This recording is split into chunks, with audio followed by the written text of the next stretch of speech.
আমরা এত বছর ধরে রান্না বান্না সব কিছু করছি, ঘর সামলাচ্ছি, কখনো ভিডিও করার কথা তো মাথাতেই আসেনি, একটা ছবি তোলার কথাও মনে হয়নি। আর এদের কি না দুদিন রান্না করতে না করতে ভিডিও করে তা আবার ইন্টারনেটে ছাড়তে হবে, তা আবার দুনিয়াকে দেখাতে হবে যে আমি নাকি কাজ করছি। বলি এগুলোর কি মানে? বলছি আপনি বুঝবেন না, এগুলোর মাঝে আনন্দ আছে, শুধু টাইম পাস নয়। এত সময় কারো কাছেই থাকে না যে টাইম পাস করবে। কত ব্যস্ততার মাঝেও সময় বের করে একটু ভিডিও করা হয়। দুপুরবেলায় খেয়ে দিয়ে কিংবা রাত্রেবেলায় রাত জেগে ভিডিও এডিট করতে হয়, আপনি বুঝবেন না। তারপরেও শখে করি। আর আমার দুপুরের রান্নাবান্না এই সামান্যই ছিল। রোজ রোজ সব কিছুই ভালো লাগে না।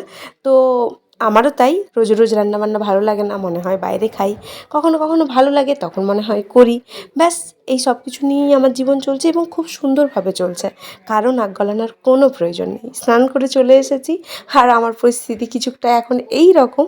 আর এখন বসে যাব খাওয়ার জন্য। ডাল নেইনি, পছন্দ নয়।